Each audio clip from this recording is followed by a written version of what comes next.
afternoon, students. We have discussed a few lessons, a few poems, and as you have already received the first test timetable, we would like to add some grammar related questions in the test. So, letter writing already you know. A passage unseen is given to you, for which 10 marks are there. ಒಂದು ಗೊತ್ತಿಲ್ಲದೆ ಇರುವಂಥ passage ಕೊಟ್ಟಿರ್ತೀವಿ, 10 marks ಅಂದರೆ 1 ಮಾರ್ಕ್ಸಿನ 10 ಪ್ರಶ್ನೆಗಳು ಇರ್ತವೆ. ಹಾಗೆ letter writing ಕೂಡ ನಿಮಗೆಲ್ಲರಿಗೂ ಗೊತ್ತಿರುವಂಥದ್ದು. ಪತ್ರ ಬರೆಯುವಾಗ ಮುಖ್ಯವಾದ ಯಾವ ನಿಯಮವನ್ನು ನೆನಪಿಟ್ಕೋಬೇಕು? ಕೀಪ್ ಲೆಫ್ಟ್ ಅಂದರೆ ಎಲ್ಲ ಫಾರ್ಮ್ಯಾಟ್ನ ಎಲ್ಲ ಏನು ಉಪಶೀರ್ಷಿಕೆಗಳು, ಹೆಡ್ಸ್ ಏನಂತ ಹೇಳ್ತೀವಿ, ಅದನ್ನು ನೀವು ಎಡಗಡೆನೇ ಇಡಬೇಕು. ಅಂದರೆ ನಿಮ್ಮದಿದು ಪೇಪರ್ ಅಂತಾದರೆ ಇಲ್ಲೇ ಬರಬೇಕು, ಈ ಭಾಗದಲ್ಲಿ ಯಾವುದನ್ನು ಬರೆಯತಕ್ಕದ್ದು ಅಲ್ಲ. ಉದಾಹರಣೆಗೆ ನೀವು ಸಲ್ಯುಟೇಷನ್, ಫ್ರಾಮ್, ಟು, ಡೇಟ್, ಆಮೇಲೆ ಬಾಡಿ ಆಫ್ ದ ಲೆಟರ್, ಅದೇ ರೀತಿ ಕನ್ಕ್ಲೂಡಿಂಗ್ ರಿಮಾರ್ಕ್ಸ್, ಕ್ಲೋಸಿಂಗ್ ರಿಮಾರ್ಕ್ಸ್ ಎಲ್ಲವೂ ಕೂಡ ಪೇಪರ್ ಅಥವಾ ನಿಮ್ಮ ಏನು ಆನ್ಸರ್ ಶೀಟ್ನ ಎಡಗಡೆಗೆ. ಅದಕ್ಕಾಗಿ ಒಂದೇ ರೂಲ್ ಯಾವುದು? ಕೀಪ್ ಲೆಫ್ಟ್ ಅಂತ. ಸೊ ಪತ್ರನ ಖಂಡಿತವಾಗಿಯೂ ನೀವು ಬರಿತೀರಿ, ಬಹಳ ಸರಳವಾದ ವಿಷಯ. The next thing we are going to add in is language functions. Function ಕಾರ್ಯಗಳು. ಭಾಷೆಯ ಕಾರ್ಯಗಳು ಏನೇನು? Why is language used? Language is used for the exchange of ideas, exchange of thoughts. ನಮ್ಮ ವಿಚಾರಗಳ ವಿನಿಮಯಕ್ಕಾಗಿ ಭಾಷೆ ಇದೆ. ಬರೀ ವಿಚಾರಗಳನ್ನಷ್ಟೇ ವಿನಿಮಯ ಮಾಡಿಕೊಳ್ಳೋದಿಲ್ಲ, ಅದರ ಜೊತೆಗೆ ಭಾಷೆ ಅನೇಕ ಕಾರ್ಯಗಳನ್ನು ಮಾಡ್ತದೆ. ಹಾಗಾಗಿ ನಾವು ಅನೇಕ ಕಾರ್ಯಗಳನ್ನು ಮಾಡೋದಕ್ಕೆ ಭಾಷೆಯ ಅಭಿವ್ಯಕ್ತಿ ಅಂದರೆ ಎಕ್ಸ್ಪ್ರೆಷನ್ ಅಂತ ಹೇಳ್ತೇವೆ. ಅಭಿವ್ಯಕ್ತಿ, ಈ ಅಭಿವ್ಯಕ್ತಪಡಿಸುವುದೇನಿದೆ, ಈ ಒಂದು ಅಭಿವ್ಯಕ್ತಿಯಲ್ಲಿ ಭಾಷೆಯ ಪಾತ್ರ ಬಹಳ ಮುಖ್ಯವಾದದ್ದು. ಹೇಗೆ ಮಾತಾಡ್ತೀವಿ ಅನ್ನೋದಕ್ಕಿಂತ ಏನನ್ನು ಹೇಗೆ ಮಾತಾಡ್ತೀವಿ, what you speak is equally important. How you speak, the way you speak. Therefore, there are some 16 language functions basically. Today we are going to discuss some important language functions among them. The first one is greetings, right? Greetings. What do you mean by greetings? Greetings ಅಂದರೆ ಶುಭಾಶಯಗಳನ್ನು ಹೇಳುವಂಥದ್ದು. ಶುಭಾಶಯಗಳು ಅಂತ, ಶುಭಾಶಯಗಳು, greetings. ಬೆಳಿಗ್ಗೆ ಎದ್ದ ತಕ್ಷಣ family ಮೆಂಬರ್ಸ್ಗೆ ನಾವು ಹಲೋ ಹಾಯ್ ಹೇಳ್ತೀವಿ, ಕೆಲವೊಂದು ಸಲ ಗುಡ್ ಮಾರ್ನಿಂಗ್ ಅಂತ ಹೇಳ್ತೀವಿ. ಅಥವಾ ಹೊರಗಡೆ ಭೇಟಿಯಾದಂಥ ನಮ್ಮ ಶಿಕ್ಷಕರಿಗೆ ನಾವೇನಂತೀವಿ? Good morning sir, good morning madam. ಒಂದು ವೇಳೆ ಮಧ್ಯಾಹ್ನ ಭೇಟಿಯಾದರೆ ಗುಡ್ ಆಫ್ಟರ್ನೂನ್ ಸರ್. ಒಂದು ವೇಳೆ ಸಾಯಂಕಾಲ ಭೇಟಿಯಾದರೆ ಗುಡ್ ಈವ್ನಿಂಗ್ ಸರ್. ರಾತ್ರಿ 8 ಗಂಟೆ ಮೇಲೆ ಭೇಟಿಯಾದರೆ ಆವಾಗಲೂ ಗುಡ್ ಈವ್ನಿಂಗ್ ಸರ್ ಅಂತಲೇ ಹೇಳಬೇಕು. ಸಾಮಾನ್ಯವಾಗಿ ಗುಡ್ ಮಾರ್ನಿಂಗ್, ಗುಡ್ ಆಫ್ಟರ್ನೂನ್, ಇದ್ರ ಜೊತೆಗೆ ಯಾವ್ಯಾವ ಇದ್ದಾವೆ ಗ್ರೀಟಿಂಗ್ಸ್? ನಾರ್ಮಲಿ ಹಲೋ ಅನ್ನೋದನ್ನು ಯಾವಾಗ ಬಳಸ್ತೀವಿ? ಯಾರ್ದಾದ್ರೂ ಫೋನ್ ಬಂದ ತಕ್ಷಣ ನಾವು ಮೊದಲು ಹೇಳೋ ಶಬ್ದ ಹಲೋ, ಅದು ಕೂಡ ಗ್ರೀಟಿಂಗ್. ಅಥವಾ ಯಾರಾದರೂ ನಮಗೆ ಫೋನ್ ಮಾಡಿದವಾಗಲೂ ಕೂಡ ನಾವು ಎತ್ತಿ ಮೊದಲು ಹೇಳೋ ಶಬ್ದ ಹಲೋ. ಸೊ ಈ ಒಂದು ಹಲೋ ಅನ್ನೋದು, ಅಥವಾ ಹಾಯ್ ಅನ್ನೋದು, ಅಥವಾ ಗುಡ್ ಮಾರ್ನಿಂಗ್ ಅನ್ನೋದು, ಇವು normally, these are the normal words that we use for greetings. ಒಬ್ಬರನ್ನ ಮಾತನಾಡೋದಕ್ಕೆ ಶುರು ಮಾಡೋದಕ್ಕಿಂತ ಮುಂಚೆ ನಮ್ಮಲ್ಲಿ ಹೇಗಿದೆ, ಭಾರತೀಯ ಸಂಸ್ಕೃತಿಯಲ್ಲಿ ನಮಸ್ತೆ ಅಥವಾ ನಮಸ್ಕಾರ. ನಾವು you don't have to look at the time, right? You don't have to look at the time and say whether it is good afternoon, whether it is good evening. No. ನಮಸ್ತೆ, ನಮಸ್ಕಾರ. These can be used any time to anybody. ದೊಡ್ಡವರಿಗೆ ಚಿಕ್ಕವರಿಗೆ ಯಾವ ಸಮಯದಲ್ಲೂ ಬೇಕಾದರೂ ಈ ಒಂದು ಶುಭಾಶಯಗಳನ್ನು ಬಳಸಬಹುದು. ಆದರೆ ಈ ಗುಡ್ ಮಾರ್ನಿಂಗ್ ಇವುಗಳನ್ನು ಬಳಸುವಾಗ ನಾವು ಕೆಲವು ಸಾರಿ ಟೈಮ್ ನೋಡಬೇಕಾಗತ್ತೆ. ಹಾಗೆಯೇ ಹಬ್ಬ ಬಂದಿದೆ, ಹಬ್ಬಕ್ಕೆ ನಾವು ಶುಭಾಶಯಗಳನ್ನು ಹೇಳಬೇಕಾಗಿದೆ. ಆವಾಗ ಇದನ್ನೇ ಏನು ಮಾಡ್ತೀವಿ, ಹ್ಯಾಪಿ ದೀಪಾವಳಿ. ಈಗ ತಾನೇ ದೀಪಾವಳಿ ಆಗಿದೆ, so happy Deepavali, happy birthday, happy anniversary. These are the greetings. Greetings ಅಂದರೆ ಶುಭಾಶಯಗಳನ್ನು ಹೇಳೋದು. ಹೀಗಾಗಿ ಈಗ ನಾಳೆ ಡಿಸೆಂಬರ್ ತಿಂಗಳು ಕ್ರಿಸ್ಮಸ್ ಬರ್ತಾ ಇದೆ, ಆವಾಗ ನೀವು ಏನಂತ ಗ್ರೀಟಿಂಗ್ಸ್ ಕಳಿಸ್ತೀರಿ? Happy Christmas. ಹಾಗೆ ಹೊಸ ವರ್ಷ ಬರುತ್ತೆ, ಏನಂತ ಗ್ರೀಟಿಂಗ್ಸ್ ಮಾಡ್ತೀರಿ? Happy new year. Got it? So this is the first function. Then let's move on to the second one, that is making request.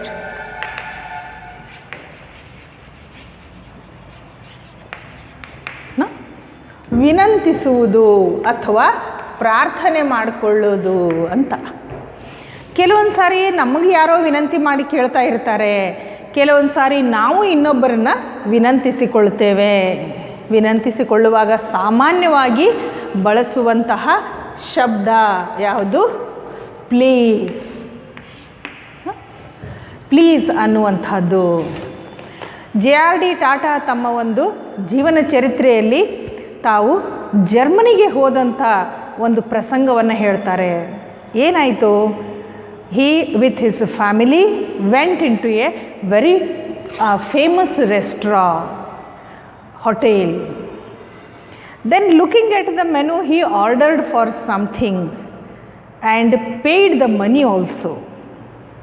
But the manager said, "You have not said the word of courtesy, you have not made the request. You cannot order them. If you want 2 meals, 2 roti or 1 curd, 1 papad, then at the end you have to add please." Right? So ಈ please ಅನ್ನೋ ಶಬ್ದವನ್ನು ಖಂಡಿತವಾಗಿಯೂ ನಾವು ವಿನಂತಿಪೂರ್ವಕವಾಗಿ ಹೇಳುವಾಗ ಬಳಸ್ತೀವಿ. ಬ್ಯಾಂಕಿಗೆ ಹೋಗಿರ್ತೀವಿ, ನಮ್ಮ ಹತ್ರ ಪೆನ್ ಇಲ್ಲ, ಯಾರ್ದೋ ಕೈಲಿರೋ ಪೆನ್ನು ನಮಗೆ ಬೇಕಾಗಿದೆ ಒಂದು ಸೈನ್ ಮಾಡೋದಕ್ಕೆ, ದಯವಿಟ್ಟು please, will you please give me. Example,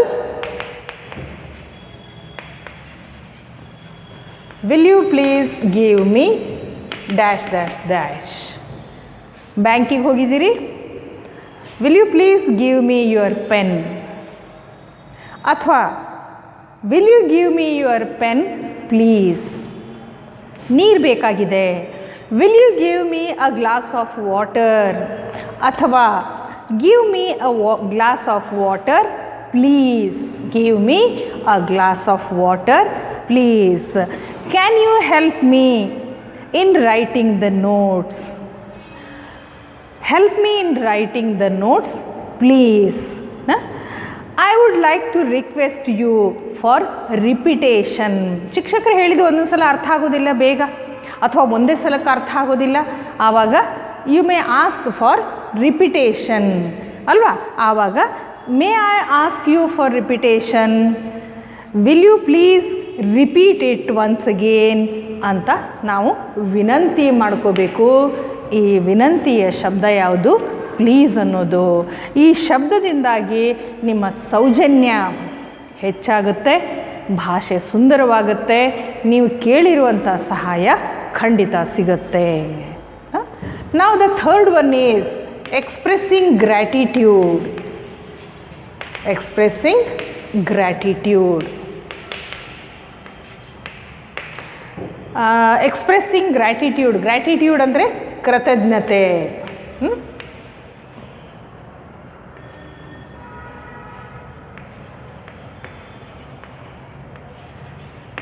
ಕೃತಜ್ಞತೆ.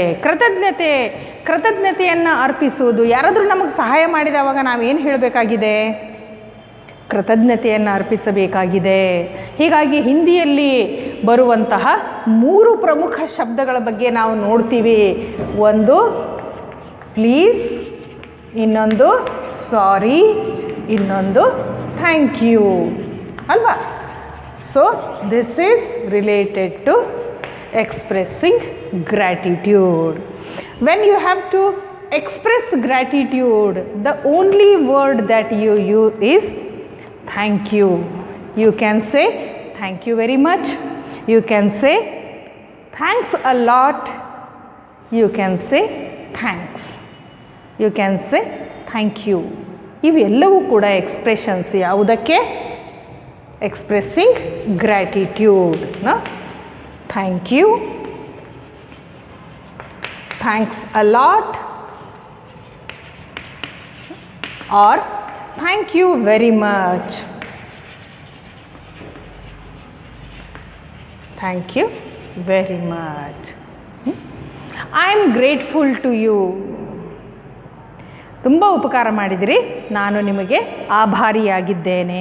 ಕನ್ನಡದಲ್ಲಿ ಥ್ಯಾಂಕ್ ಯು ಅನ್ನೋದು ಎಷ್ಟು ಕಷ್ಟ. ತರಕಾರಿ ಮಾರೋರು ಕೂಡ ಇವತ್ತು ಅವರಿಗೆ ಸಹಾಯ ಮಾಡಿದರೆ ಏನಂತಾರೆ? ಥ್ಯಾಂಕ್ ಯು ಅಂತ ಹೇಳಿಬಿಡ್ತಾರೆ ಒಂದೇ ಮಾತಿನಲ್ಲಿ. ಕನ್ನಡದಲ್ಲಿ ಹೇಳೋದಾದರೆ ಧನ್ಯವಾದಗಳು, ನಾನು ಆಭಾರಿಯಾಗಿದ್ದೇನೆ.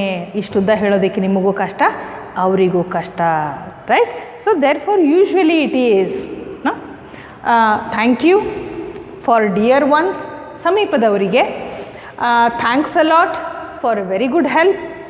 Thank you very much. You can add sir if the person is a senior one. ನಿಮಗಿಂತ ಹಿರಿಯರು, ನಿಮಗಿಂತ ದೊಡ್ಡವರು ಸಹಾಯ ಮಾಡಿದವಾಗ ನಾವು thanks a lot sir, thank you sir, thank you madam, thank you very much sir. ಈ ಒಂದು ಧನ್ಯವಾದಗಳನ್ನು ಅರ್ಪಿಸುವ ಶಬ್ದಗಳನ್ನು ಬಳಸಬಹುದು. ನೆಕ್ಸ್ಟ್ ಲ್ಯಾಂಗ್ವೇಜ್ ಫಂಕ್ಷನ್ ಯಾವುದು ಅಂತ ಕೇಳಿದರೆ ಕಾಂಪ್ಲಿಮೆಂಟಿಂಗ್. ಕಾಂಪ್ಲಿಮೆಂಟಿಂಗ್ ಅಂದರೆ ಪ್ರೇಸ್, ಪ್ರಶಂಸೆ. ಕನ್ನಡದಲ್ಲಿ ಏನಂತೀವಿ? ಪ್ರಶಂಸೆ ಅಥವಾ ಹೊಗಳುವುದು ಅಥವಾ ಪ್ರಶಂಸಿಸುವುದು. ನಾವು there are 2 very near by functions. That means first one is complimenting. ನಾವು ಕಾಂಪ್ಲಿಮೆಂಟಿಂಗ್ ಈ ಔಟ್ಲುಕ್ ಅಥವಾ ಅಪಿಯರೆನ್ಸ್, ರೈಟ್? ಅಪಿಯರೆನ್ಸ್. ನೀವು ಪ್ರಶಂಸೆ ಯಾವುದಕ್ಕೆ ಮಾಡ್ತೀರಿ? ಭಾಳ ಚಲೋ ಮಾರ್ಕ್ಸ್ ತೊಗೊಂಡಿದ್ದಕ್ಕೆ ಮಾಡೋ ಹಾಗಿಲ್ಲ. ಬದಲಾಗಿ ಭಾಳ ಸುಂದರವಾಗಿ ಯಾರೋ ಕಾಣ್ತಾ ಇದ್ದಾರೆ, ಹೊಸ ಹೇರ್ ಸ್ಟೈಲ್ ಮಾಡ್ಕೊಂಡಿದ್ದಾರೆ, ಬಹಳ ಚೆನ್ನಾಗಿದೆ, ಹೊಸ ಸೀರೆ ಹೊಸ ಡ್ರೆಸ್ ಹಾಕ್ಕೊಂಡಿದ್ದಾರೆ, ಭಾಳ ಸುಂದರವಾಗಿ ಕಾಣ್ತಾ ಇದ್ದಾರೆ, ಬಹಳ ಏನು ಅದ್ಭುತವಾಗಿದೆ, ಮ್ಯಾಚಿಂಗ್ ಚೆನ್ನಾಗಿದೆ. ಆವಾಗ ನೀವು ಕಾಂಪ್ಲಿಮೆಂಟ್ ಮಾಡ್ತೀರಿ. ಏನಂತ ಕಾಂಪ್ಲಿಮೆಂಟ್ ಮಾಡ್ತೀರಿ? It's a very beautiful dress. It's a very beautiful dress. ಅಥವಾ you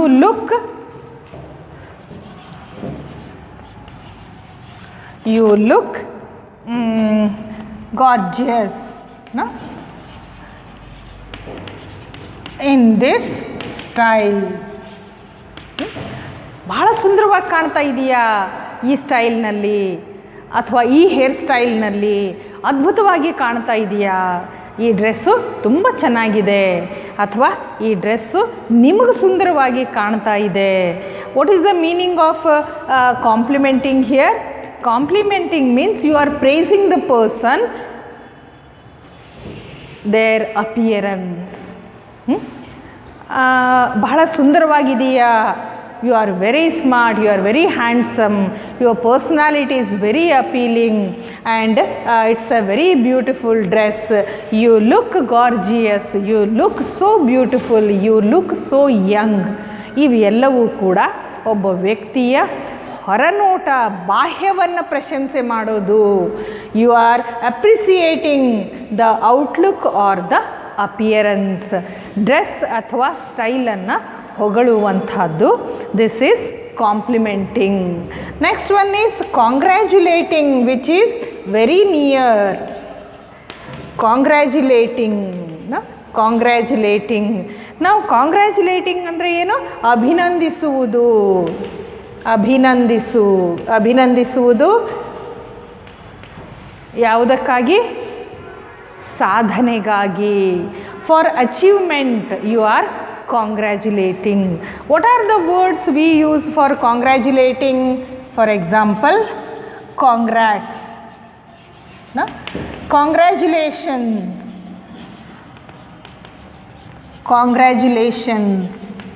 no? And we are proud of you. We are proud of you.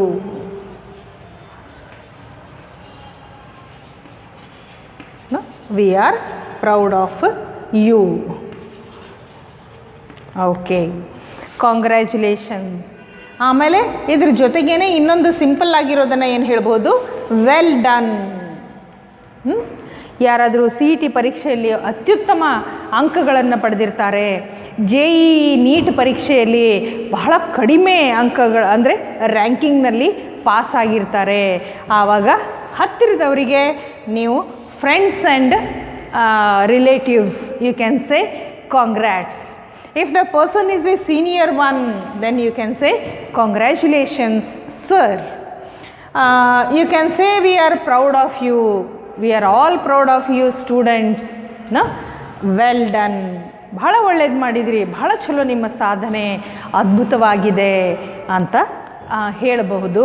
So this is complimenting the appearance, this is congratulating the achievement, no?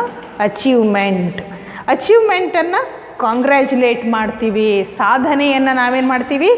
ಇಲ್ಲಿ ಅಭಿನಂದಿಸ್ತೀವಿ, ಹಾಗೆಯೇ ಹೊಗಳ್ತೀವಿ. ಯಾವಾಗ? Outlook and appearances, right?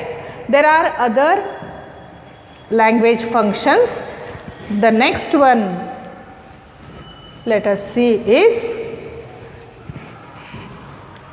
next language function is number 6, apology. Apology ಅಂದರೆ ಕನ್ನಡದಲ್ಲಿ ಕ್ಷಮೆ. ಕ್ಷಮೆ ಕೋರುವುದು. ಕೆಲವೊಂದು ಸಾರಿ ನಾವು ತಪ್ಪುಗಳನ್ನು ಮಾಡಿರ್ತೀವಿ, ಅಥವಾ ಇನ್ನೊಬ್ಬರು ತಪ್ಪು ಮಾಡಿರ್ತಾರೆ, ನಮಗೆ ತೊಂದರೆ ಆಗಿರ್ತದೆ, ಅವರು ನಮ್ಮನ್ನು ಕ್ಷಮೆ ಕೋರ್ತಾರೆ, ನಾವು ಮಾಡಿದ ತಪ್ಪಿಗಾಗಿ ನಾವು ಇನ್ನೊಬ್ಬರ ಕ್ಷಮೆಯನ್ನು ಕೋರ್ತೀವಿ. ಸೊ ಹೀಗಾಗಿ ಕ್ಷಮೆ ಕೋರುವುದು ಕೂಡ ಒಂದು ಭಾಷೆಯ ಕಾರ್ಯವೇ ಆಗಿದೆ. ಕ್ಷಮೆ ಕೋರಬೇಕಾದ್ರೆ ಸಿಗುವಂಥ ಶಬ್ದ ಯಾವುದು? ಮೇಲೆ ಬರೆದಿರೋ ಶಬ್ದಗಳಲ್ಲಿ ಪ್ಲೀಸ್ ಅನ್ನೋದು ವಿನಂತಿಗಾಗಿ ಈಗಾಗಲೇ ಉಪಯೋಗ ಮಾಡ್ಕೊಂಡಿದ್ದೀವಿ. ಥ್ಯಾಂಕ್ ಯು ಅನ್ನೋದನ್ನು ಈಗಾಗಲೇ ಗ್ರ್ಯಾಟಿಟ್ಯೂಡ್ ಅಲ್ವಾ, ಧನ್ಯವಾದಗಳನ್ನು ಹೇಳೋದಕ್ಕೆ ಉಪಯೋಗ ಮಾಡ್ಕೊಂಡಿದ್ದೀವಿ. ಉಳಿದಿರೋದು ಯಾವುದು? Sorry. So for example, I am sorry, right? I am extremely sorry,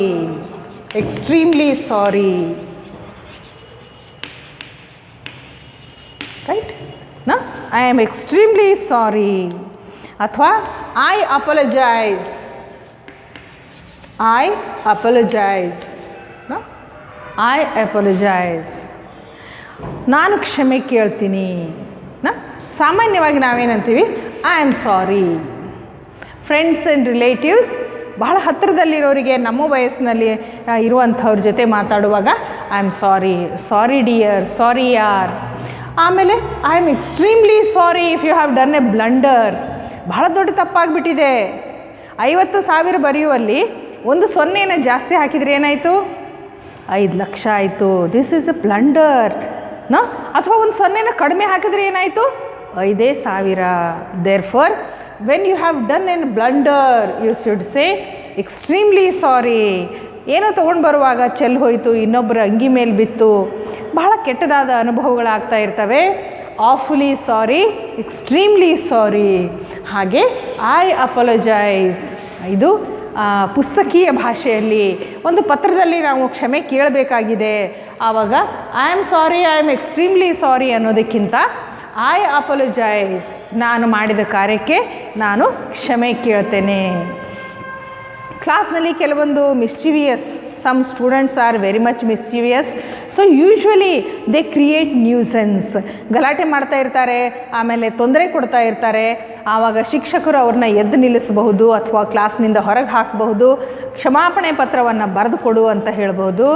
ಆವಾಗ ನಾವು ಈ ಶಬ್ದಗಳನ್ನು ಬಳಸ್ತೇವೆ, I apologise. So we should see that we should not create A situation when you have to say somebody sorry. ಕ್ಷಮಿಸ್ರಿ ಅನ್ನುವಂಥ ಪ್ರಸಂಗಗಳು ಬರದೇ ಇರೋ ಹಾಗೆ ನಾವು ಜಾಗ್ರತೆಯಿಂದ ಇರಬೇಕಷ್ಟೇ ಅಲ್ವಾ. The next language function is sympathy, expressing sympathy. Sympathy, ಅನುಕಂಪ. ಅನುಕಂಪ ಸಮಾಜದ ಆಗು ಹೋಗುಗಳನ್ನು ನೋಡುವಾಗ ನಮಗೆ ಕೆಲವೊಂದು ಸಲ ಒಬ್ಬೊಬ್ಬರ ಪರಿಸ್ಥಿತಿ, ಒಬ್ಬೊಬ್ಬರನ್ನು ನೋಡಿದವಾಗ, ಒಂದೊಂದು ವಿಷಯವನ್ನು ಕೇಳಿದವಾಗ ಬಹಳ ಬೇಸರ ಆಗುತ್ತೆ. ಸಹಾನುಭೂತಿ ಅಥವಾ ಅನುಕಂಪವನ್ನು ವ್ಯಕ್ತಪಡಿಸ್ತೀವಿ. ಆವಾಗಲೂ ಕೂಡ ನಾವು ಬಳಸುವಂಥ ಶಬ್ದಗಳು ಯಾವುದು? How to express sympathy? So sad, so sad. What a pity, what a pity. ಅದೇ ರೀತಿ I am upset, I am upset dash dash dash. ನಾವು ಸೋ ಸ್ಯಾಡ್ ಅಂತ ಹೇಳ್ತೀವಿ ಅಂದರೆ ಏನೋ ಒಂದು ಯಾರಿಗೋ ತೊಂದರೆ ಆಗಿದೆ, ಕೆಟ್ಟದ್ದಾಗಿದೆ ಅಂತ ನಮಗೆ ತಿಳಿದು ಬಂದವಾಗ ನಾವು ಬಹಳ ಬೇಸರ ಪಟ್ಕೋತೀವಿ. ಕನ್ನಡದಲ್ಲಿ ಅಥವಾ ಭಾರತೀಯ ಎಲ್ಲ ಭಾಷೆಗಳಲ್ಲಿ ಸಾಮಾನ್ಯವಾಗಿ ನಾವೇನಂತೀವಿ? ಅಯ್ಯೋ ಅಂದ್ಬಿಡ್ತೀವಿ. ಅಯ್ಯೋ ಪಾಪ ಅಂತ ಅಂತೀವಿ. ಯಾರಿಗಾದರೂ ದುಃಖ ಒದಗಿ ಬಂದಿದೆ, ತೊಂದರೆ ಆಗಿದೆ ಅಂದವಾಗ ನಮ್ಮ ಬಾಯಿಂದ ಬರೋ ಮೊದಲನೇ ಶಬ್ದ ಅಯ್ಯೋ ಪಾಪ. So you can say so sad or what a pity, ಛೇ ಎಂಥ ದುರಂತ ಅಂತ. What a pity. Or some situations may come where you see that you are not happy, you are upset. I am upset that you lost your wallet. ಓರು ಮನುಷ್ಯನ್ ಪಾಠದಲ್ಲಿ ಲೇಖಕರು, ನಿರೂಪಕರು ತಮ್ಮ purse ಕಳ್ಕೊಂಡ್ರು. ಆವಾಗ ಅವ್ರಿಗೆ ಎಷ್ಟು ಬೇಸರ ಆಯಿತು. ಅನುಕಂಪ ವ್ಯಕ್ತಪಡಿಸುವಂಥ ಒಬ್ಬ ವ್ಯಕ್ತಿ ಕೂಡ ಅಲ್ಲಿ ಇರಲಿಲ್ಲ. ಆವಾಗ ನಮಗೆ ಬಹಳ ಬೇಸರ ಆಗುತ್ತೆ. About the narrator, I am upset that the narrator lost his wallet. How much money was there? 14 rupees was there. ಜೀವಮಾನದ ಗಳಿಕೆ ಎಲ್ಲ ಅದರಲ್ಲಿತ್ತು. ಎಷ್ಟಿದೆ ಅವರ ಜೀವಮಾನದ ಗಳಿಕೆ? 14 ರೂಪಾಯಿ. ಸೊ ಈ ರೀತಿಯಾಗಿ I am upset that you missed the bus. I am upset that you could not clear the exam, entrance exam. I am upset that your health is not well. ಈ ರೀತಿಯಾಗಿ ಬೇರೆ ಬೇರೆ ಸಂದರ್ಭಕ್ಕೆ ಬಳಸಬಹುದು. Now the next language function is permission. Giving permission, giving or asking, both can be there. Permission. ಅನುಮತಿ, ಅನುಮತಿ ಕೊಡುವ ವಿಷಯ ಆಗಿರಬಹುದು ಅಥವಾ ಅನುಮತಿ ಕೇಳುವ ವಿಷಯ ಆಗಿರಬಹುದು. ಸಾಮಾನ್ಯವಾಗಿ ನೀವು ಕ್ಲಾಸಿಗೆ ಟೀಚರ್ ಹೋದರೆ ನೀವು ಅನುಮತಿಯನ್ನು ಕೇಳ್ತೀರಿ. You ask for permission. ಏನಂತ ಹೇಳ್ತೀರಿ ಅವಾಗ? May I come in madam, may I come in sir, may I get in sir alva, may I. So examples, may I, may I come in sir. No, illi asking for permission. Okay, this is asking for permission. What about giving permission? Teacher may say yes, come in. This is what? Giving permission. Okay, and sometimes refusing permission. ಕೆಲವು ಸರಿ ನಿಮಗೆ teacher ಒಳಗೆ ಬರೋದಕ್ಕೆ ಬಿಡೋದಿಲ್ಲ. ಆವಾಗ no, it is too late, it is too late. ಅರ್ಧ ತಾಸಾಗಿದೆ class ಆಗಿ, ಆವಾಗ ಯಾರೋ ಒಬ್ಬ ಸ್ಟೂಡೆಂಟ್ ಬಂದುಬಿಟ್ಟು may I come in madam ಅಂತ ಕೇಳಿಬಿಟ್ರೆ ಆವಾಗ ಶಿಕ್ಷಕರು ಏನಂತಾರೆ, they will refuse the permission because it is too late. No, you can't come, it's already very late. Permission ಕೊಡೋದಾದರೆ yes come in please, please come in. Permission ಕೊಟ್ಟಾವಾಗ, ಕೊಡೋದಿಲ್ಲ ಅಂದವಾಗ no it's too late, no you cannot, no I am ಸಾರಿ, ಈ ರೀತಿಯಾಗಿ reject ಮಾಡಬಹುದು. Next language function, very important one, introduction. Introduction ಅಂದರೆ ಪರಿಚಯ ಮಾಡಿಕೊಳ್ಳೋದು. ಪರಿಚಯ ಮಾಡಿಕೊಳ್ಳೋದು. ಭಾರತದ ಸಂಸ್ಕೃತಿ ಹೇಗಿದೆ ಅಂದರೆ ನಮಗೆ ಮೂರನೆಯವರು ಪರಿಚಯ ಮಾಡಿಕೊಡೋ ಅವಶ್ಯಕತೆಯೇ ಇಲ್ಲ. ಬಸ್ನಲ್ಲಿ ನಮ್ಮ ಸೀಟಿನ ಪಕ್ಕದಲ್ಲಿ ಯಾರಾದರೂ ಕೂತಿದ್ರೆ we start talking to them without any introduction. ಬೇರೆಯವರು ಯಾರು ನಮಗೆ ಪರಿಚಯ ಮಾಡಿಕೊಡ್ಬೇಕಾಗೇ ಇಲ್ಲ, ನಾವೇ ಡೈರೆಕ್ಟಾಗಿ ಅವ್ರ ಜೊತೆ ಶುರು ಮಾಡೇ ಬಿಡ್ತೀವಿ. ಏನಂತ, ಎಲ್ಲಿ ಹೊಂಟೀರಿ, ಬೆಳಗಾವಿ ಹೊಂಟೀರಿ, ಗೋಕಾಕ್ ಬರಾಕತ್ತೀರಿ, ಯಾವ ಊರಿಗೆ ಹೊಂಟೀರಿ, ಯಾರಾರ ಬರೋರದಾರೇನು. No, this is how we start conversation and then introduce. ವಿದೇಶಗಳಲ್ಲಿ ಹಾಗಿಲ್ಲ. ಯಾರಾದರೂ ಒಬ್ಬರು ಇಬ್ಬರಿಗೂ ಪರಿಚಯ ಇರುವಂಥ ವ್ಯಕ್ತಿ ಪರಿಚಯ ಮಾಡಿಕೊಡ್ತಾನೆ. Meet my friend Subodh, this is Shanta. Hi, I am Ratan, what is your name. ಈ ರೀತಿಯಾಗಿ ಪರಿಚಯ ಮಾಡಿಕೊಳ್ಳೋದು. ಮೀಟ್ ಮೈ ಫ್ರೆಂಡ್, ಎಕ್ಸಾಂಪಲ್ ಹೇಗೆ, meet my friend dash dash dash. ಇನ್ನೊಂದು example, he is my uncle. No, he is my uncle. ಅಥವಾ he is my father. ನಿಮ್ಮ ತಂದೆನೇ ಯಾರಿಗಾದರೂ ಪರಿಚಯ ಮಾಡಿಕೊಡ್ತಾ ಇದ್ರಿ, ಇವ್ರು ನಮ್ಮ ತಂದೆ, ಇವ್ರು ನಮ್ಮ ಅಂಕಲ್, ಇವ್ರು ನಮ್ಮ ತಾಯಿ, ಇವ್ರು ನಮ್ಮ ಅಕ್ಕ, ಇವ್ರು ನಮ್ಮ ಅಜ್ಜಿ. ಸೊ ಯು ವಿಲ್ ಇಂಟ್ರೊಡ್ಯೂಸ್, ಪರಿಚಯ ಮಾಡಿಕೊಡುವಂಥ ಪದ್ಧತಿ.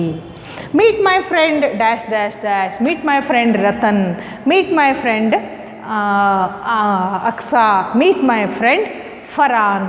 ಈ ರೀತಿಯಾಗಿ ನಾವು ಪರಿಚಯ ಮಾಡ್ಕೋಬಹುದು, ಮಾಡಿಸಿ ಕೊಡಬಹುದು.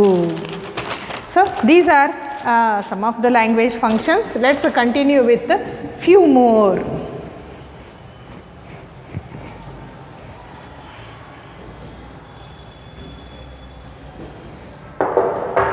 Okay, number 10 we have language function leave taking.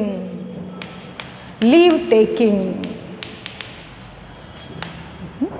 Leave taking ಅಂದರೆ ವಿದಾಯ ಹೇಳುವುದು.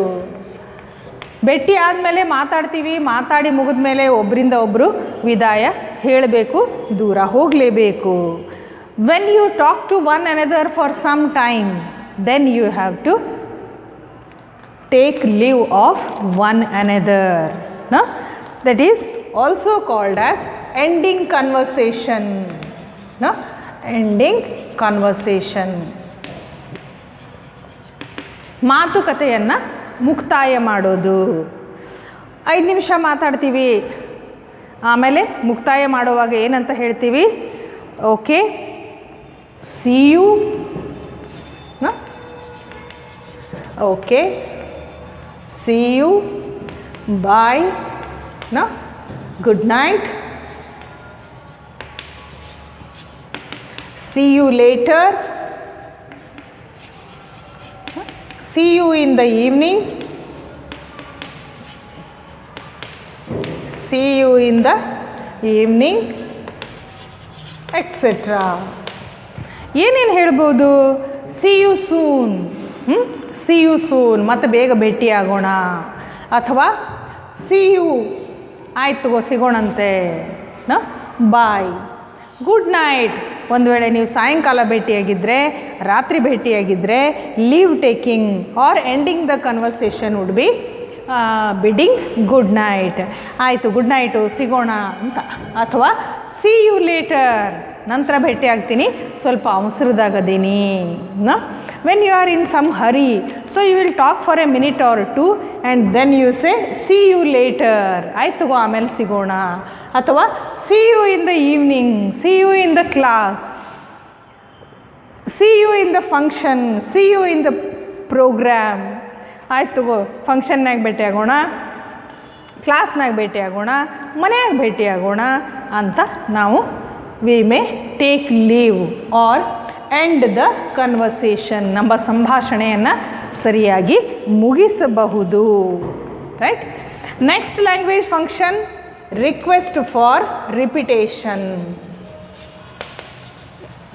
ರಿಕ್ವೆಸ್ಟ್ ಫಾರ್ ರಿಪಿಟೇಷನ್, ಪುನರಾವರ್ತನೆಗೆ ಅಥವಾ ಪುನರಾವರ್ತಿಸಿ, ಪುನರಾವರ್ತಿಸಿ.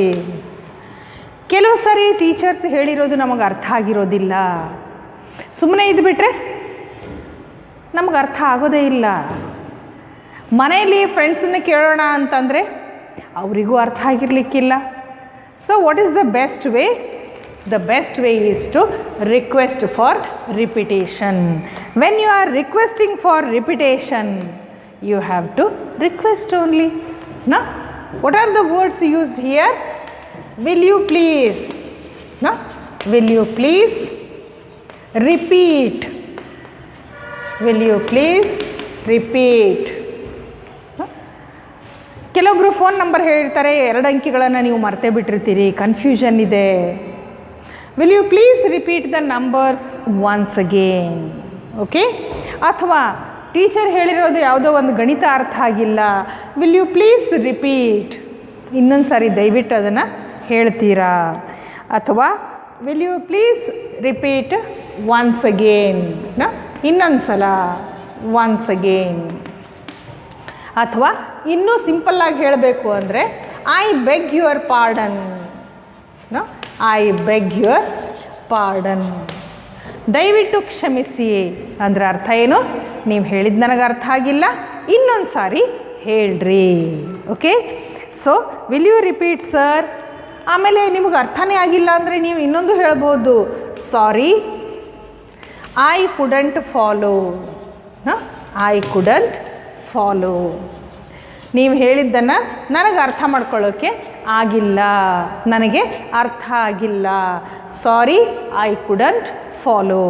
ನೀವು ಹೇಳಿರೋದು ನನಗೆ ಅರ್ಥ ಆಗಿಲ್ಲ, ದಯವಿಟ್ಟು ಇನ್ನೊಂದು ಸಾರಿ ಹೇಳ್ರಿ. So will you please repeat, ಇನ್ನೊಂದು ಸಾರಿ ಹೇಳ್ತೀರಾ? ಅಥವಾ will you please repeat once again? More moderate and polite, I beg your pardon. I beg your pardon ಅಂತ ಸ್ಟೂಡೆಂಟ್ ಎದ್ದು ನಿಂತು ಹೇಳಿದವಾಗ ಶಿಕ್ಷಕರಿಗೆ ಅರ್ಥ ಆಗುತ್ತೆ, ಅವರಿಗೆ ತಿಳಿದಿಲ್ಲ ಅಂತ ವಿದ್ಯಾರ್ಥಿಗಳಿಗೆ. So I beg your pardon ಅಂತ ಹೇಳಬಹುದು. Next, request for information. Request for information, ನಿಮಗೇನೋ ಮಾಹಿತಿ ಬೇಕಾಗಿದೆ, ಆ ಮಾಹಿತಿಗಾಗಿ ನೀವು ರಿಕ್ವೆಸ್ಟ್ ಮಾಡ್ಕೋಬೇಕು. ಮಾಹಿತಿ ಬೇಕಾಗಿದೆ ಅಂದವಾಗ ನೀವು ರಿಕ್ವೆಸ್ಟ್ ಮಾಡ್ಕೋಬೇಕು. ಆವಾಗ ಯಾವ ಶಬ್ದಗಳನ್ನು ಬಳಸ್ತೀರಿ? For example, at what time? No? At what time? At what time? Or which place? ಅಥವಾ where? No? Where? How was your day? No? How was your day? What time does the train arrive? Train ಎಷ್ಟು ಗಂಟೆಗೆ ಬರುತ್ತೆ? How are you coming to Gokak? ನೀನು ಗೋಕಾಕಕ್ಕೆ ಹೇಗೆ ಬರ್ತಾ ಇದೀಯಾ? By bus, by car, by train? No, you are asking for information. ನಮಗೇನು ಹೆಚ್ಚಿನ ಮಾಹಿತಿ ಬೇಕಾಗಿದೆ, ಅದಕ್ಕಾಗಿ ನಾವು ರಿಕ್ವೆಸ್ಟ್ ಮಾಡ್ಕೋತೀವಿ. No, at what time? ಎಷ್ಟು ಗಂಟೆಗೆ ನೀವು ಮನೆಗೆ ಬಂದು ಮುಟ್ತೀರಿ, ಮಾಹಿತಿಯನ್ನು ಪಡೆದುಕೊಳ್ತೀರಿ. Which place do you want to reach, ಎಲ್ಲಿಗೆ ಹೋಗಬೇಕಾಗಿದೆ ಕರೆಕ್ಟಾಗಿ ನಿಮಗೆ ನಾನು ಸಹಾಯ ಮಾಡ್ತೀನಿ. ಅದೇ ರೀತಿಯಾಗಿ ವೇರ್, ಎಲ್ಲಿ, ಯಾವ ಜಾಗ ಅನ್ನೋದಕ್ಕೆ ಈ ಎಲ್ಲ ಮಾಹಿತಿಯನ್ನು ಪಡೆಯೋದಕ್ಕೆ ನಾವು ಲ್ಯಾಂಗ್ವೇಜ್ ಫಂಕ್ಷನ್ಸನ್ನು ಬಳಸ್ತೀವಿ. Right. So number 13, offering to help.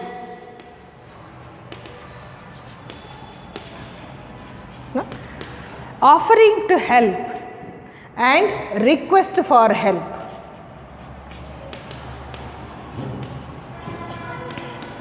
Request for help. ಇವು ಎರಡೂ ಕೂಡ ಸಂಬಂಧ ಇರುವಂಥವು, ಆದರೆ ಸ್ವತಂತ್ರವಾಗಿಯೂ ಇರುವಂಥವು. ಮೊದಲು ರಿಕ್ವೆಸ್ಟ್ ಫಾರ್ ಹೆಲ್ಪ್ ಮಾಡೋಣ. ರಿಕ್ವೆಸ್ಟ್ ಫಾರ್ ಹೆಲ್ಪ್ ಅಂದಾಗ will you please, will you please dash dash dash, may I ask you to help dash dash dash. Request for help. C S Angadi college ಎಲ್ಲಿದೆ ಅಂತ ಗೊತ್ತಿಲ್ಲ, ಬಸ್ ಸ್ಟ್ಯಾಂಡ್ನಲ್ಲಿ ಇಳಿದ ಮೇಲೆ ನೀವು ಯಾರನ್ನಾದರೂ ಸಹಾಯ ಕೇಳಬಹುದು. Will you please give me directions to reach the college? Will you please tell me how to go to the Syndicate Bank? Will you please tell me how to go to Gokak Falls? No? Request for help. The second part of that is offering help. Offering help. May I help you there? This is, no? May I help you. Somebody is in confusion. So do you need some help? ಕೆಲವರನ್ನ ನಾವು ನೋಡ್ತೀವಿ, ಪಾಪ ಕನ್ಫ್ಯೂಷನ್ನಲ್ಲಿದ್ದಾರೆ. Do you need some help? ಯಾರನ್ನು ಕೇಳಬೇಕು ಅಂತ ಗೊತ್ತಿಲ್ಲ. ಆವಾಗ ನಾವು ಅವರಿಗೆ ಸಹಾಯ ಮಾಡಬಹುದು. ನಿಮಗೇನಾದರೂ ಸಹಾಯ ಬೇಕಾ, ನಿಮಗೇನಾದರೂ ತೊಂದರೆ ಇದೆಯಾ, ನಾನು ಸಹಾಯ ಮಾಡಲಾ? No, do you need some help? That is offering help. Requesting help, will you please tell me the direction or how to go to a particular place. ಅದೇ ರೀತಿಯಾಗಿ may I ask you to help, ನನಗೆ ಸ್ವಲ್ಪ ಸಹಾಯ ಮಾಡ್ತೀರಾ ಅಂತ ನಾವು ಸಹಾಯವನ್ನು ಕೇಳಬಹುದು, ಹಾಗೆಯೇ ಸಹಾಯವನ್ನು ಮಾಡಬಹುದು. ಮೇ ಐ ಹೆಲ್ಪ್ ಯು, ನಾನು ಸಹಾಯ ಮಾಡಲಾ ನಿಮಗೆ? ಅಥವಾ do you need some help, ನಿಮಗೇನಾದರೂ ಸಹಾಯ ಬೇಕಾಗಿದೆಯಾ? ರೈಟ್. ನಾವು the next language function is complaint. Complaint ಅಂದರೆ ದೂರು. ಕೆಲವೊಂದು ಸಾರಿ ನಾವೇನು ಮಾಡ್ತೀವಿ, ಕಂಪ್ಲೇಂಟ್ ಕೊಡಬೇಕಾಗಿರ್ತದೆ. You are not happy with something, ಯಾವುದೂ ನಿಮಗೆ ಸರಿಯಾಗಿ ಅರ್ಥ ಆಗಿಲ್ಲ, ಯಾವುದೂ ನಿಮಗೆ ಸರಿ ಅನಿಸ್ತಾ ಇಲ್ಲ, ಆವಾಗ ನಾವು ಕಂಪ್ಲೇಂಟ್ ಕೊಡ್ತೀವಿ. For example, when you are complaining, you may say that some students are not wearing the proper uniform. This is a complaint. Or a teacher may complain that some 20 students are coming late every day. This is also a complaint.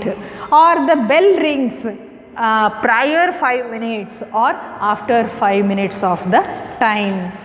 ಯಾವುದೇ ರೀತಿಯಾಗಿ ಅಥವಾ ಕಂಪ್ಲೇಂಟನ್ನು ಕೊಡಬಹುದು. ನೀವು bus ಟೈಮಿಗೆ ಸರಿಯಾಗಿ ಬಂದಿಲ್ಲ ಅಥವಾ ಪ್ಲ್ಯಾಟ್ಫಾರ್ಮಿಗೆ ಬರಲಿಲ್ಲ ಅಂತ ಕಂಟ್ರೋಲರ್ಗೆ ಕಂಪ್ಲೇಂಟ್ ಕೊಡಬಹುದು. The bus number so and so did not come to the platform, you can complaint to the controller.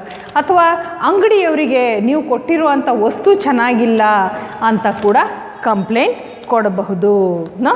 So when you say complaining, you may also ask questions also. Why are you late? Why can't you sit properly? Why don't you listen with intention, with attention ಅಲ್ವಾ? ಈ ರೀತಿಯಾಗಿ ನಾವು ಕಂಪ್ಲೇಂಟ್ಸ್ನ ಕೂಡ ಮಾಡಬಹುದು. These are some of the language functions. One more we can add to this,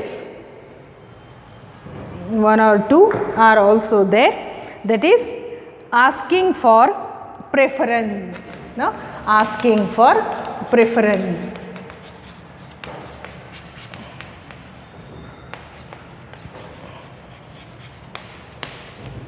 ಆಯ್ಕೆ, preference ಅಂದರೆ ಆಯ್ಕೆ. ನಿಮ್ಗೆ ಚಹಾ ಇಷ್ಟನೋ ಕಾಫಿ ಇಷ್ಟನೋ ಅಂತಂದರೆ ಅಲ್ಲಿ ಆಯ್ಕೆ ಸ್ವಾತಂತ್ರ್ಯ ಇದೆ. ನನಗೆ ಚಹಾಕ್ಕಿಂತ ಕಾಫಿನೇ ಇಷ್ಟ, ಅಥವಾ ನನಗೆ ಚಹಾಕ್ಕಿಂತ ಶರ್ಬತ್ ಇಷ್ಟ, ಪಾನಕ ಇಷ್ಟ, ಕೂಲ್ ಡ್ರಿಂಕ್ ಇಷ್ಟ. So you may tell about your preferences. For example, what would you prefer? What do you prefer? A bike or a scooty? No? A bike or a scooty? Athwa, what's your favorite color? No? Your favorite colour, ಅಥವಾ food, ಅಥವಾ place, ಅಥವಾ game. No, it can be anything. What's your favorite game? Nowadays cricket is everybody's favorite game. Students love football like anything. No? What is your favorite food? Is it some spicy chaat, or do you like gobi manchuri and all? Do you like homemade food or bakery items? No? Choices are there. What's your favorite color? Some like white, some like black, some like red. So you have preferences, choices are there. Okay. Next one is giving directions. No? Giving directions.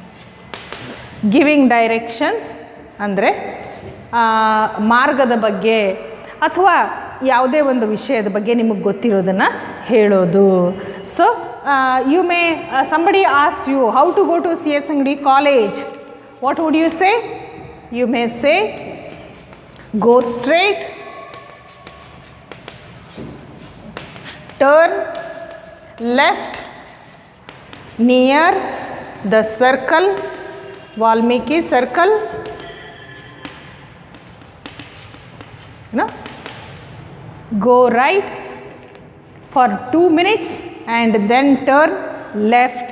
Go straight, move forward after the circle. There the bus stand is, there the college is, there the bank is. ಈ ರೀತಿಯಾಗಿ ಕೆಲವರು ನಮ್ಮನ್ನು ಕೇಳ್ತಾ ಇರ್ತಾರೆ, ಈ bank ಎಲ್ಲಿ ಬಂತು, ಎಲ್ಲಿ ಬರುತ್ತೆ, ಹಾಸ್ಪಿಟಲ್ ಎಲ್ಲಿದೆ, ಅಥವಾ ಇನ್ನು ಯಾವುದೋ ಒಂದು ಅಂಗಡಿ ಎಲ್ಲಿದೆ. No? Then you can tell them to go straight or take left, turn right, go to the north or to the south if you can tell them clear directions. Right? Then one more language function we can see is agree or disagree. Agree or disagree. ಇಲ್ಲಿ ಒಪ್ಪುವುದು ಅಥವಾ ಬಿಡುವುದು ಅಂತ. ಒಪ್ಪು ಅಥವಾ ತಿರಸ್ಕರಿಸು. Because English is a polite language, you cannot reject or disagree very harsh. So what words you can say if you agree? I think you are right. I think you are right. ಒಪ್ಪಿದವಾಗ ಅಥವಾ you may be right, you may be right. ಒಂದು ವೇಳೆ ನೀವು ಒಪ್ಪಲಿಲ್ಲ, I think you may be right but ಅಂತ ಹೇಳಿದವಾಗ this is disagree. ನಾ this is disagree. Shall we go on a picnic tomorrow ಅಂತ ಯಾರೋ ಪ್ರಶ್ನೆ ಮಾಡಿದರು. ನಾಳೆ ಸಂಡೇ ಐತಿ, ಪಿಕ್ನಿಕ್ ಹೋಗೋಣೇನು ಅಂತ. ನಾ if you agree I think you are right, we should go on a picnic. ಹೋಗಲೇಬೇಕು ಅಂತ ಹೇಳ್ಬೋದು. ನಿಮಗಿಷ್ಟ ಇಲ್ಲ, then you say I think you may be right but I have other plans. ನನಗೆ ಬೇರೆ ಕೆಲಸಗಳಿದ್ದಾವೆ, ಅಥವಾ ನನಗೆ ಹೋಗೋದಕ್ಕಿಷ್ಟ ಇಲ್ಲ. I don't like visiting places. No, I don't think it is the right time, because from 15th onwards you have test, so you may say that it's a good idea but I don't think I will be able to come. ನನಗೆ ಬರೋದಕ್ಕೆ ಸಾಧ್ಯ ಆಗಲಿಕ್ಕಿಲ್ಲ ಅನ್ನುವಂತಹ ಮಾತುಗಳನ್ನು ಹೇಳಬಹುದು. Right? So there are some 17 language functions we have discussed today. Repeatedly listen and watch this video, and in the workbook also the last exercise itself is language functions. It is very clearly given, and therefore you will not get confused and you will get very clear idea how language functions. Now in the examination what we are going to do? In the examination we are going to give you match the following. Match the following 5 marks question is there. There are some language functions and then expressions. ಒಂದು ಕಡೆ language functions ಇರ್ತವೆ, ಇನ್ನೊಂದು ಕಾಲಮ್ನಲ್ಲಿ expressions ಇರ್ತವೆ. ಯಾವುದನ್ನು ಯಾವುದಕ್ಕೆ match ಮಾಡಬೇಕು ಅನ್ನೋದನ್ನು ಸರಿಯಾಗಿ ಅರ್ಥ ಮಾಡಿಕೊಂಡು ನೀವು ಮ್ಯಾಚ್ ಮಾಡಬೇಕು. Okay, I'll also give you in the notes 1 or 2 examples of such match the language functions with the expressions. You will be very clear. So I hope you have understood how language functions are important and we have to use them. Okay, then thank you.